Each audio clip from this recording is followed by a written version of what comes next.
I was diagnosed with bipolar disorder in my early 20s and was drinking alcohol on a daily basis at the same time. It wasn't until 2 years after my diagnosis that they recognized my alcohol problem. Dual disorders are very common. About 50% of people with a mental illness also have a substance use disorder. I was not alone in that. One of my diagnoses was that they couldn't really pinpoint my diagnosis because of my use. But after a while of being off substance, they come to find out they was treating me for paranoid schizophrenic, which I'm paranoid anyway. but I mean, and it really came to find out I had depression. Say I'm sad, lonely, depressed. I think nobody loves me, nobody cares about me. I want to die, you know. So, because I'm feeling this way, I'm gonna say, well, maybe a bottle of vodka could take care of it. So, bam, I mix it in. Mix it in with the vodka, and then I'm feeling so good. I'm drinking 2 more beers. Maybe I'll smoke a joint. Maybe I'll grab a cigarette at the same time. Maybe I'll feel better. And then the next day after all your happiness and all your fun is gone, the dark hole again. It sort of continues. It doesn't stop, and it gets worse. I can remember being there like in a hopeless dilemma where you don't think there's no way out but to use. You know, I felt the drugs have given me, and my father, like I said, I remember going back till I was 5, you know, and it's really attacked my body, and it's, and the body's there, it's kind of attacked it, and it's part of it. So to break loose is almost an impossibility. You know, it's very tough. It's tough to break that, and it's quite a struggle. Once someone recognized my substance use disorder, I didn't get sober right away. It took me several tries. Part of the problem was that there wasn't anything like integrated treatment when I was ill. I had a substance abuse counselor for my alcohol problem. I had a psychiatrist for my bipolar disorder, and I could never get the 2 of those people to talk on the phone, say anything about integrating treatment for me. Integrated treatment works best for people who have dual disorders. Without any integration of services or treatment, I had a very difficult time getting sober. It was only when I found a doctor who treated both disorders at the same time that I was really able to get into stable recovery. Cecilio, you come to the center twice a week, Tuesdays and Thursdays, to participate in groups about mental illness and substance abuse. Yes. And additionally, we see each other to talk about any other problems that you may have where I can be of help. Previously, we were talking about not feeling comfortable where you live. Is that true? Yes. What's going on where you live right now? The same confusions that I always had. Same confusions. What are they, these same confusions? That I feel that spirits follow me inside the apartment. I understand. Recovery from dual disorders happens in stages. It's a real process.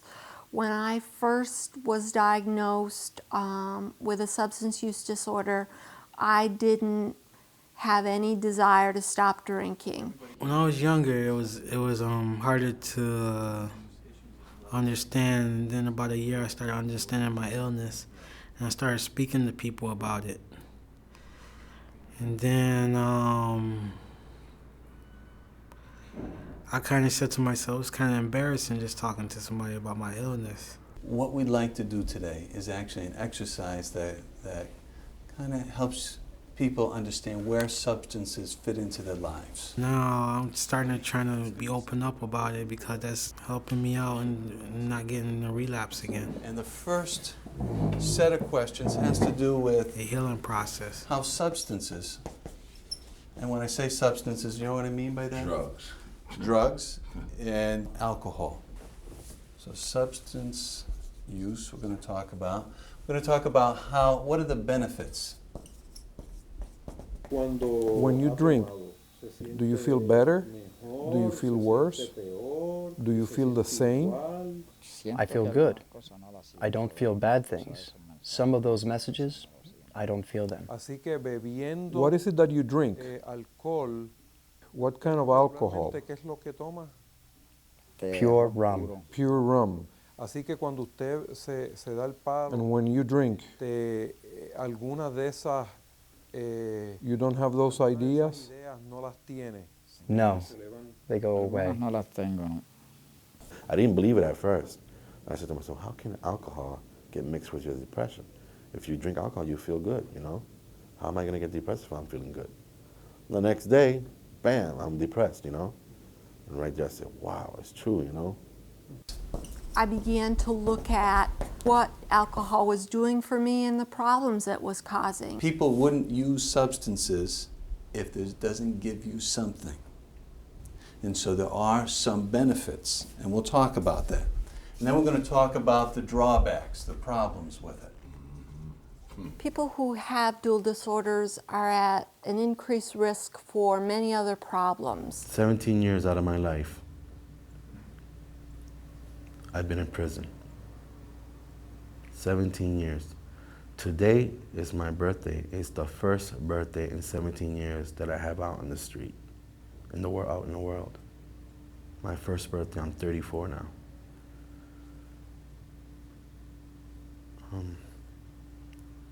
It's a little scary, you know? My kids. Your kids. Could you explain what happened with that? Well, I was doing well about 3 years ago. I got to see him, spend some time with him, and my girl. And after that, the drugs just took me away. And my mother told me if I don't straighten out my life, then it'd be a few years before I get to see my kids again. And the kids are important. Your kids are important to Yeah, you. real important to me. It's a hell of a thing because when I come here, I feel good. I've been here every day, every week, just about I come. We talk about a little bit of everything, about how I got on drugs and, you know, what made me take drugs and stuff like that, you know. I see, I ain't going on it again. You have to worry about me touching a drug again. You know, I don't even think about it no more. You know, and that's been a good while. You know, because I see how it's destroying people. And I'm the type of person, I love everybody. I don't hate nobody. There's not one person on earth that I hate. You know, I love people. And when I can talk to people and feel good with people like that, it makes my day. And if I can do that every day, you imagine how I would feel? But I don't feel that way when I'm on drugs, though. One time it came to almost committed suicide on crack. So things got pretty bad. It was a thrill of the idea of doing it. That's what made it came to. It was a thrill of actually committing suicide. Okay, so it wasn't feeling so depressed. It was the no, idea. No, depressed. It was just the idea. I never did it before. I was what crack could really do to you. So one of the drawbacks later when you look back on it is that you may do something that may end your life, cause your death. Well, my situation was different from that. Either I was gonna kill somebody or somebody was gonna kill me. There was no other way. So the best thing to do was stop. When I first used to come out here with people in recovery, I used to sit out here and throw rocks in the water. Because all they do, two bad feelings was anger and frustration.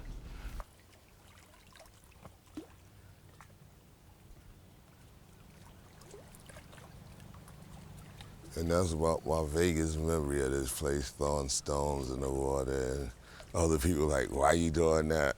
Because because I wasn't there where I could appreciate the real beauty of this place. And now I know what they was talking about. Wasn't at peace. Integrated treatment works best for people who have dual disorders. Once I began to recognize that the negative consequences outweighed the positive consequences, I did stop drinking, and then I had to learn how to stay stopped from drinking. And in the early part of my recovery, there certainly were relapses back into substance use, which is quite common for people with dual disorders. I have a son who has undergone a process. He's been an addict. He started with marijuana, then cocaine, then crack, and later heroin. That's when he hit bottom. He's been clean for a year here, 5 months there, but then he goes back to it. You know, this is a very difficult problem. It's hard for you to, how do you say it? To accept that you have a family member with this condition. The addiction and the emotional. It's very difficult to accept. It takes time, and you become involved in groups and counseling, and they help you to accept your son's condition. Don Cecilio, how are you? I'm fine. How was your weekend? Well, my weekend was spent looking for an apartment. There were lots of problems with some of the apartments. The waiting lists were too long, so I wasn't interested. There's church on Sunday. I went to church. And then Monday, I went to Capital Region, and that's how I spent the days. So you want to move? Are you moving?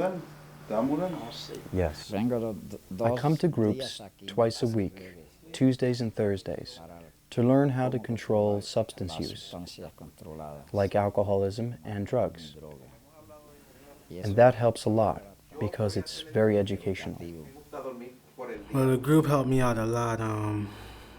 Have something to do during the mornings. I never had been clean in Hartford, living in Hartford in my life. And now since I'm trying it, I got a feeling that people are gonna look at me negative, and they're gonna, just like thinking that I'm a wimp or something. Or What you're talking about, I think, is not only you have felt that, and there are ways to kind of work through that, even here in Hartford. There are ways to do that. Wherever I go, I have my disease. If I want to use, Hartford ain't got nothing to do with it. If I'm in Cuba and I want to use, Cuba ain't got nothing to do with it. That's my decision. yeah, it helped me be assertive towards drug dealers. Everybody, keep an eye out on those steps, okay? To see how Ray goes through these steps, what you like best. Wow. You guys ready? Begin. Yo, I got a half a six. We can go to our apartment. We can chill. We can get some bras, and we can just get the freak on and smoke some crack, weed, a whoopee. Come on, man. We ain't been together in a long time. It's been over 6 months. You've been clean. It's time for you to come back like you used to. I said no. But we're gonna have bras there that make you get high just by looking at them. Ernest, you can come to an end. I'm telling you, they right smoke now. crack. Ernest, stop right now. I mean it. Stop. No, I can't Stop, Ernest. Oh, all right. I don't know what you're missing. Well, I think that depends on whoever approaches me. If they swift enough, if they keen enough, and if they clever enough. And it depends on what mood I'm in that day. Well, how did it feel for you, Ray? If it was reality. How would it be different if it was reality? I'd probably explain myself more instead of just saying no. Well, what do you think about that? Would it be better if you if you explained yourself more or just said no? Well, since I came here today, I learned just say no faster and quicker. And you bring up a very, very important point. Why do you think it's important to not get into too much of a dialogue, too much of a conversation. Why do you think that's important? Because they could break it down. They do break it down, exactly right. So what do you say to them now? I just say no, because I learned that from class. There is hope for people who are dually diagnosed. Recovery for me has really been a process. For me, it means stability in my mental illness and stability in my substance use problem, abstinence from substance use, and getting a life back. I remember my last week of using, and it wasn't pretty, and that keep me moving forward. I'll never want to go back there. I only slipped twice in almost 2 years now, and I don't think I'm going to slip again, and I don't want to. I just hope that in time that I just heal and get through this easily. There is hope when you follow up with treatment adequately. If you follow up with your treatment adequately with your therapist about your addiction problems and your emotional problems, you can move forward, and there is hope with this program. The disease of addiction and the disease of mental illness, they ain't too far. With me, they ain't too far apart, because they both know right when to move in. You know what I would tell you? Stay strong, man. It ain't the end of the world yet. And if I can do it, you can do it. You gotta stand up. You gotta get up and pray, and you gotta get going. Give yourself a chance. Sometimes I look in the mirror and tell myself, you didn't use today. That's good. You didn't harm nobody today. That's good. And I have to, sometimes when I'm feeling down, I do that stuff to remind me of I'm not that bad a person. I like people too. I like being around people, and I like different opinions. My own stuff ain't always right. So I like the conversation. I like women. Hey, like clothes, like shopping, all that stuff. I like just about what everybody else like. Just be in the mainstream of life, in the main flow of life, and I think I'm about there. If I'm not, hey, I still got work to do, but I'm closer than I was